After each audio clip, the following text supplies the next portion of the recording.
Humanities കഫേയുടെ പുതിയൊരു വീഡിയോയിലേക്ക് ഏവർക്കും സ്വാഗതം. നമ്മളിന്ന് നോക്കാൻ പോകുന്നത് +1 political science chapter 2 rights in the Indian constitution ആണ്. അതിൻ്റെ പാർട്ട് 5 ആണ് ഈ ഒരു വീഡിയോ. നിങ്ങൾ ഈ ക്ലാസ് കാണുമ്പോൾ ടെക്സ്റ്റോ നോട്ട് എന്തെങ്കിലും കൂടി കയ്യിൽ കരുതുക കേട്ടോ. സോ എന്തായാലും നമ്മൾ കഴിഞ്ഞ പാർട്സ് വരെ നമ്മൾ പറഞ്ഞു വന്നത് ഫണ്ടമെൻ്റൽ റൈറ്റ്സിനെ പറ്റിയിട്ടായിരുന്നു. പിന്നെ നമ്മൾ നാഷണൽ ഹ്യൂമൻ റൈറ്റ്സ് കമ്മീഷൻ അഥവാ ദേശീയ മനുഷ്യാവകാശ കമ്മീഷൻ എന്താണെന്നുള്ളതും പഠിച്ചു കഴിഞ്ഞു. ഇനി നമ്മൾ ഇന്നത്തെ വീഡിയോയിൽ പഠിക്കാൻ പോകുന്നത് ഒരു പുതിയൊരു ടോപ്പിക്കിനെ പറ്റിയിട്ടാണ്. അതായത് directive principles of state policy, that is മലയാളത്തിൽ ഇതിനെ നിർദ്ദേശക തത്വങ്ങളെന്നും പറയുന്നുണ്ട്. അപ്പോൾ ഞാൻ ഓൾറെഡി പറഞ്ഞിരുന്നു, നമ്മുടെ മൗലിക അവകാശങ്ങൾ അഥവാ ഫണ്ടമെൻ്റൽ റൈറ്റ്സ് പാർട്ട് 3 നമ്മുടെ ഭരണഘടനയുടെ ഭാഗം 3 ഉൾപ്പെടുത്തിയിട്ടുള്ളത്. അടുത്ത ഭാഗം 4 വരുന്നതാണ് ഈ directive principles of state policy എന്ന് പറയുന്നത്.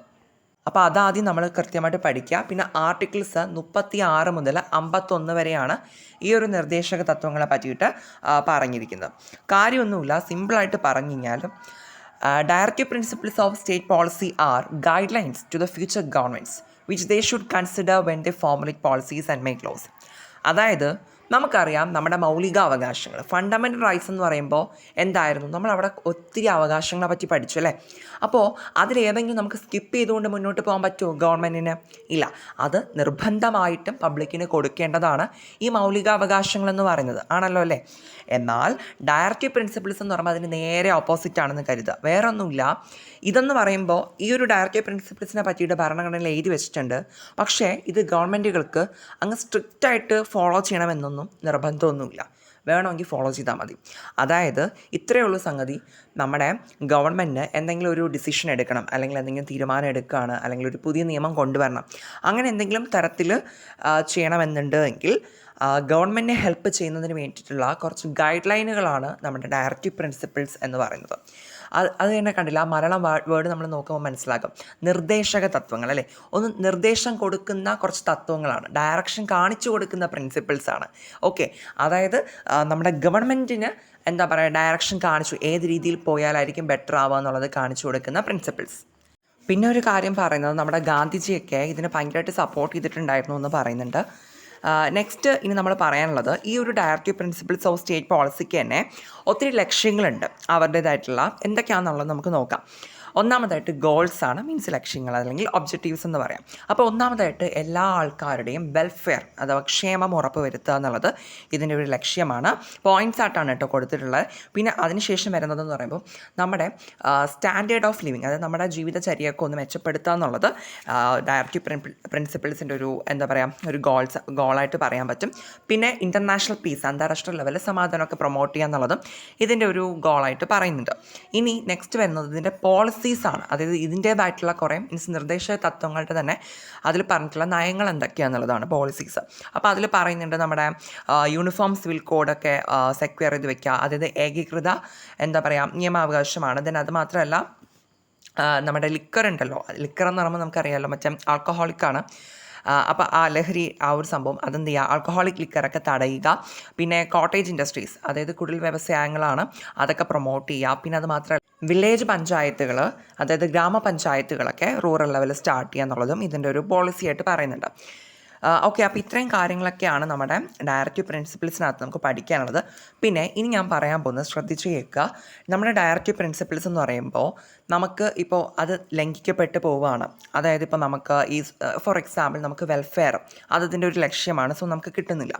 അപ്പോൾ ഈ ഒരു നിർദ്ദേശക തത്വങ്ങളുടെ ബേസിസിൽ ഈ ഒരു കാര്യമൊക്കെ നമുക്ക് നഷ്ടപ്പെടുകയാണെന്നുണ്ടെങ്കിൽ നമുക്കൊരിക്കലും ഒരു കോടതിയെ സമീപിക്കാനായിട്ട് സാധിക്കത്തില്ല. ഓക്കെ, അതുകൊണ്ട് തന്നെ ഇതിനെ ജസ്റ്റീഷ്യബിൾ അല്ല എന്നാണ് പറയുന്നത്. Directive principles are not justiciable എന്നാണ് പറയുന്നത്. അതായത് നീതിപൂർവമുള്ളതല്ല എന്നുള്ളതാണ് പറയുന്നത്. അതായത് നമുക്കറിയാം നമ്മുടെ മൗലിക അവകാശങ്ങളൊക്കെ ആണെങ്കിൽ ഏതെങ്കിലും ഒന്ന് ലംഘിക്കപ്പെട്ടാൽ മതി, നമുക്ക് ഉടനെ കോടതിയിൽ പോകാം. അപ്പോഴാണ് അവർ റിട്ടുകളൊക്കെ പുറപ്പെടുവിക്കുക. നമ്മൾ റിട്ടുകളെ പറ്റിയിട്ടൊക്കെ കഴിഞ്ഞ പാർട്ടിൽ പറഞ്ഞല്ലോ. പക്ഷേ അതുപോലെയല്ല ഡയറക്റ്റീവ് പ്രിൻസിപ്പിൾസ് എന്ന് പറയുന്നത്, നോട്ട് ജസ്റ്റീഷ്യബിൾ ആണ്. ഇനി നമുക്കുള്ളതെന്ന് പറയുമ്പോൾ നമ്മുടെ ഡയറക്റ്റീവ് പ്രിൻസിപ്പിൾസും ഫണ്ടമെൻ്റൽ റൈറ്റ്സും 2 ടോപ്പിക്സും നമ്മൾ കവർ ചെയ്ത് കഴിഞ്ഞതാണ്. ഇത് രണ്ടും തമ്മിലുള്ള ഡിഫറൻസസ് എന്താണെന്നുള്ളത് മനസ്സിലാക്കുക എന്നുള്ളതാണ്. സോ ഈ ഒരു ഫോട്ടോ എത്രത്തോളം ക്ലാരിറ്റി ഉണ്ടെന്ന് എനിക്കറിയില്ല, ഞാൻ പറയുന്നതൊന്ന് ശ്രദ്ധിച്ച് കേൾക്കാം കേട്ടോ. എന്തായാലും നമ്മുടെ ഫണ്ടമെൻ്റൽ റൈറ്റ്സ് എന്ന് പറയുമ്പോൾ നമുക്ക് നോക്കാം.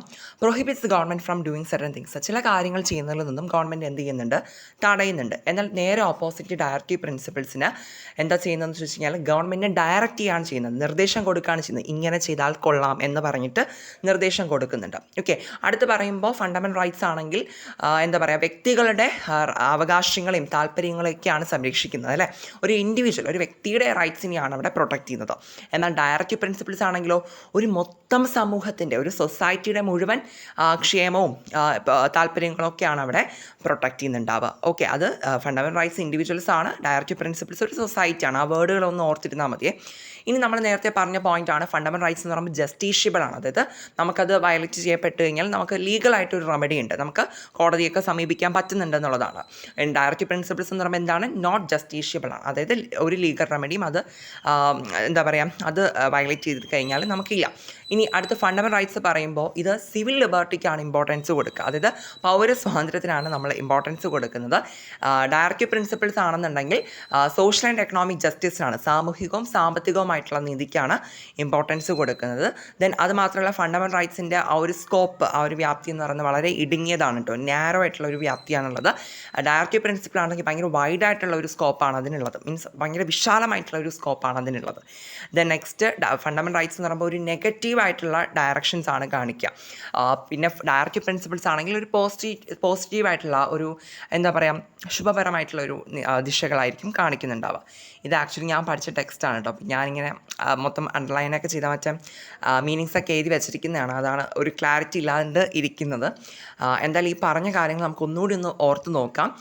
ഫണ്ടമെൻ്റൽ റൈറ്റ്സ് ആണെന്നുണ്ടെങ്കിൽ എന്താണ്, ഗവൺമെൻറ്റിനെ ചില കാര്യങ്ങൾ ചെയ്യുന്നതിൽ നിന്നും പ്രൊഹിബിറ്റ് ചെയ്യുന്നു, തടയുന്നുണ്ട്. ഡയറക്റ്റീവ് പ്രിൻസിപ്പിൾസ് ആണെങ്കിലോ ഗവൺമെൻറ്റിന് ഡയറക്ഷൻ അങ്ങോട്ട് കൊടുക്കുകയാണ് ചെയ്യുന്നത്. ദെൻ വ്യക്തികളുടെ സ്വാതന്ത്ര്യമാണ് ആര് പ്രൊട്ടക്റ്റ് ചെയ്യുന്നത്, ഫണ്ടമെൻ്റൽ റൈറ്റ്സ്. എന്നാൽ സൊസൈറ്റിയുടേതാണ് ഡയറക്റ്റീവ് പ്രിൻസിപ്പിൾസ് പ്രൊട്ടക്റ്റ് ചെയ്യുന്നത്. ഫണ്ടമെൻ്റൽ റൈറ്റ്സ് ജസ്റ്റീഷ്യബിൾ ആണ്, വയലേറ്റ് ചെയ്ത് കഴിഞ്ഞാൽ നമുക്ക് ലീഗൽ റെമഡി ഉണ്ട്. ദെൻ ഡയറക്റ്റീവ് പ്രിൻസിപ്പിൾസ് എന്ന് പറയുമ്പോൾ നോട്ട് ജസ്റ്റീഷ്യബിൾ ആണ്, വയലേറ്റ് ചെയ്ത് കഴിഞ്ഞാൽ ലീഗൽ റെമഡീസ് ഒന്നും ഇല്ല. പിന്നെന്താണ്, ഫണ്ടമെൻ്റൽ റൈറ്റ്സ് സിവിൽ ലിബർട്ടിക്ക് ഇമ്പോർട്ടൻസ് കൊടുക്കുന്നുണ്ട്. ദെൻ ഡയറക്റ്റീവ് പ്രിൻസിപ്പിൾസ് ആണെങ്കിൽ സോഷ്യൽ ആൻഡ് എക്കണോമിക് ജസ്റ്റിസിനാണ് ഇമ്പോർട്ടൻസ് കൊടുക്കുന്നുണ്ടാവുക. പിന്നെ ഫണ്ടമെൻ്റൽ റൈറ്റ്സിൻ്റെ സ്കോപ്പ് നാരോയും ഡയറക്റ്റീവ് പ്രിൻസിപ്പിൾസിൻ്റെ സ്കോപ്പ് എന്താ പറയുക, വൈഡാണ്. പിന്നെ ഫണ്ടമെൻ്റൽ റൈറ്റ്സ് ഒരു നെഗറ്റീവ് ഡയറക്ഷൻസ് ആണ്, ദെൻ ഡയറക്റ്റീവ് പ്രിൻസിപ്പിൾസ് ഒരു പോസിറ്റീവ് ഡയറക്ഷൻസ് ആണ്. ഇങ്ങനെയുള്ള സംഗതികളൊക്കെ പഠിക്കുമ്പോൾ നമുക്ക് ഭയങ്കരമായിട്ട് കൺഫ്യൂഷൻസ് ആയിരിക്കുമല്ലേ, പോയിന്റ് മിസ്സാവുന്നു, അങ്ങനെ ഒത്തിരി ഇഷ്യൂസ് ഉണ്ട്, എനിക്കറിയാതെ. വേറെ ഒന്നുമില്ല നിങ്ങൾ ചിന്തിക്കേണ്ടത്, ഞാൻ അവിടെ കണ്ടില്ലായിരുന്നു ഓരോ വേർഡുകൾ ഇങ്ങനെ അണ്ടർലൈൻ ചെയ്തിട്ടുള്ളത്. അപ്പോൾ ആ ഒരു കീ വേർഡുകളായിട്ട് നമ്മൾ സെലക്ട് ചെയ്തിട്ട് നമ്മൾ അത് മാത്രം പഠിച്ചു വെക്കുക കേട്ടോ. അപ്പോൾ ആ വേർഡുകൾ നമ്മൾ പഠിച്ചു വെച്ചെങ്കിൽ ആ വേർഡ് നമ്മൾ ഒരിക്കലും മറക്കത്തില്ല. ഫോർ എക്സാമ്പിൾ ഇപ്പോൾ ഞാൻ ഇൻഡിവിജ്വലിൻ്റെ അടിയിൽ വരയിട്ടിട്ടുണ്ട്, സൊസൈറ്റിയുടെ അടിയിൽ വരയിട്ടിട്ടുണ്ട്. അപ്പോൾ അതാണ് അവിടുത്തെ കീവേഡ് എന്ന് പറയുന്നത്. സോ ഇൻഡിവിജ്വൽ എന്ന് പറഞ്ഞിട്ട് നമ്മൾ ഫണ്ടമെൻ്റൽ റൈറ്റ്സിന് എക്സ്പ്ലനേഷൻ കൊടുക്കുന്നു. ഡയറക്റ്റീവ് പ്രിൻസിപ്പിൾസിനാണെങ്കിൽ സൊസൈറ്റിയുടെ അത് ഓർത്തിട്ട് ഞാൻ എക്സ്പ്ലനേഷൻ കൊടുക്കുന്നു. അങ്ങനെ അണ്ടർലൈൻ ചെയ്ത് ഓരോ കീവേഡുകൾ സെലക്ട് ചെയ്ത് നിങ്ങൾക്ക് എന്താണോ പെട്ടെന്ന് ഓർമ്മ വരുന്നത് അങ്ങനെ ഒരു വേർഡ് സെലക്ട് ചെയ്ത് വേണം ഇങ്ങനെയുള്ള പോയിന്റുകളൊക്കെ പഠിച്ചു വെക്കാൻ വേണ്ടിയിട്ട്. കാരണം ഇതൊക്കെ ഭയങ്കര ഷുവറായിട്ട് ചോദിക്കുന്ന ചോദ്യങ്ങളാണ് കേട്ടോ. ഓക്കെ, അപ്പോൾ ഇത്രയേ ഉള്ളൂ നമ്മൾ ഇന്നത്തെ ക്ലാസ് എന്ന് പറയുമ്പോൾ. സോ എന്താണ് നിങ്ങളുടെ അഭിപ്രായം എന്നുള്ളതൊക്കെ കമൻറ്റിൽ അറിയിക്കാം. യൂസ്ഫുൾ ആയിട്ടുണ്ടെങ്കിൽ തീർച്ചയായിട്ടും സപ്പോർട്ട് ചെയ്യണേ. Thank you.